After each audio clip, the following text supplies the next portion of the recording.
अभी हम लोग जो बैठे हुए हैं नैनीताल जिले के धारी ब्लॉक के पोखराड़ गांव में, कौल गांव का पोखराड़ तोक है और हम लोग बैठे हुए हैं आगर किसान स्वायत्त सहकारिता नामक एक कोऑपरेटिव है हमारी सहकारिता, उसकी अपनी खुद की जो है अपने कार्यालय अपने बिल्डिंग में।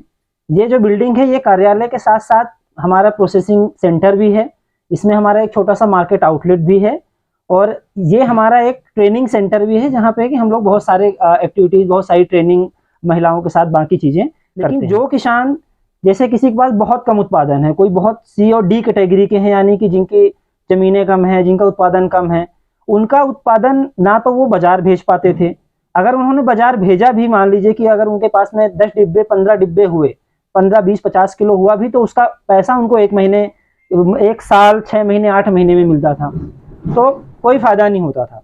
उस स्थिति में क्या होता था कि उनका सारा जो फल था या जो भी है वो सारा खराब हो जाता था, सड़ जाता था, या तो किसी को वो ऐसे ही दे देते थे फ्री में। तो बहुत बुरी स्थिति थी। दूसरा क्या था कि जो बड़े किसान भी हैं उनका जो सी और डी कैटेगरी का जो छोटे फल थे, थोड़े से वैसे टाइप के फल थे, वो सारे क्या करते थे, वो नहीं, कुछ भी नहीं कर पाते थे, वो सारा खराब हो जाता था।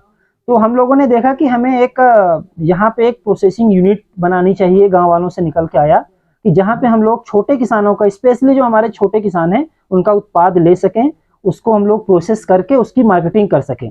एक तो हमारा ये था। उसको करने के लिए हमें एक संगठन की जरूरत थी, एक समिति की जरूरत थी, एक कार्यालय की जरूरत थी। और मतलब क्योंकि हम थोड़ा बहुत पैसा लगा सकते थे प्रोजेक्ट के माध्यम से, लेकिन जो लोग नहीं लगा सकते थे, हम लोग प्रोडक्ट लेके हम लोग नहीं आ सकते थे।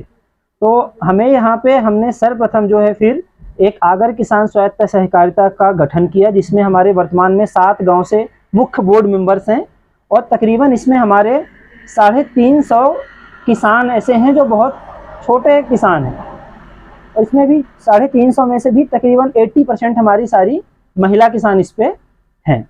और वर्तमान में अगर देखा जाए तो हम लोग तकरीबन यहाँ पे 27 से ज़्यादा प्रकार के उत्पाद बना रहे हैं, जिसमें हमारे जैम है, चटनी है, और हम लोग इस प्रोजेक्ट एरिया में 10 गांव में जैविक तरीके से दालें उगवाते हैं, अन्य अनाज उगवाते हैं, मसाले उगवाते हैं, फिर उनसे हम बाई बैक करते हैं और उनकी प्रोसेस करके हम यहाँ से, देहरादून से और बाकी हल्द्वानी से अन्य जगह पे हम लोग इसकी जो है मार्केटिंग करते हैं।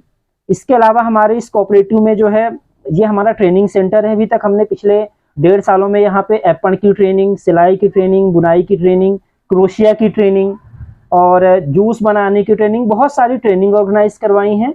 और क्योंकि एक ऐसा सेंटर है जहाँ पे हमें ना तो महिलाओं को इसका कोई फीस देना पड़ रहा है, ना हमें कोई एक्स्ट्रा चार्जेस लग रहे हैं, तो लोगों का ये अपना एक सेंटर ग्रामवासियों का खुद का हो गया है।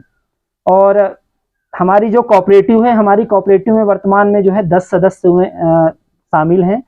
श्रीमती गीता बिष्ट जी ये हमारी इसकी अध्यक्षा हैं। तो मेरा नमस्कार, मैं गीता बिष्ट ग्राम कौल से आगर स्वायत्त समिति की अध्यक्षा हूँ मैं। हमने यहाँ पर एक समिति बनाई, उसमें 10 लोग, गांव से 10 लोग थे। उसमें हमने शुरू में काम किया था जूस का जो भी काम किया हमने सारे लोगों ने मिल करके किया था आपस में, और मैं खुद इसकी ट्रेनिंग भी देती हूँ, मैं खुद बनाती हूँ, सब लोग सहयोग करते हैं। पहले तो हमें ये लगता था जैसे कि आज हमें मौका मिल रहा है बात करने का, हम कहीं पे हमें कोई ये नहीं कहता था कि बात करो आप। PSI से जुड़ के हमें एक अपने लिए बोलने का एक अनुभव मिला है, किसी से बात करने का। 10 ग्राम है हमारे वहाँ पे जो हमारी महिला किसान हैं, तो उनके साथ काम करने का जो मेरा उद्देश्य रहा है वो ये था कि उनके साथ काम करके उनकी आय कैसे बढ़ा सके, जो हम लोग का मुख्य उद्देश्य था। उसके अलावा ये था कि जिस हिसाब से यहाँ पे को महिलाएं खेती को लेके इतना काम कर रही हैं, पूरा समय अपना खेती पे दे देती हैं, तो उसके अलावा हम हटके क्या काम निकल के आए कि हम लोग श्रीविधि से अगर आलू लगा रहे हैं तो वो करेंगे, हम लोग बेचेंगे और उस पर हम अपनी मेहनत करेंगे, हम बेचेंगे, उसका हिसाब हम रखेंगे। हाँ, जो हमारे हस्बैंड है वो नहीं रखेंगे। ये है कि हम धारी में जो अपनी महिलाओं को मिलके एक कोऑपरेटिव बनाएंगे और जो हम लोग सैनिटरी पैड पे ही काम करेंगे, जिससे हमारी जो हेल्थ है या हाइजीन को लेकर जो हम काम कर रहे हैं वो बहुत अच्छा। महिलाएं जो हैं इस चीज को लेके बात ही नहीं करते हैं उनसे कि हम उनको बताएं कि ये चीज है क्या, क्योंकि बहुत सारे पुरुष या किशोर ऐसे हैं जिनको पता ही नहीं है कि पीरियड्स में होता क्या है। भाई अगर दर्द होता है तो वो किस कारण हो रहा है, हम छुपा देते हैं ना। अगर हम मान लीजिए मेरा भाई है, अगर मैं अपने भाई से कह रही हूँ कि मुझे ज़रूरत है, मैं नहीं जा सकती, आप मुझे सैनिटरी पैड ला के दे दो, तो मेरा भाई मुझसे खुल के बात करेगा, समझेगा ना।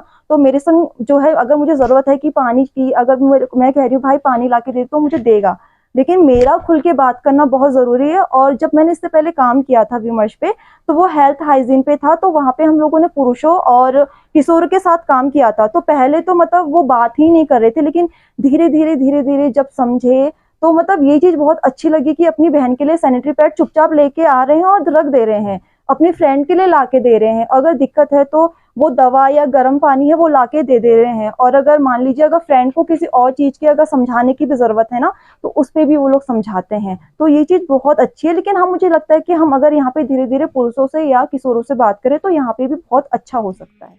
गुजरात से मेरी बेटियों में पढ़ाई हुई है।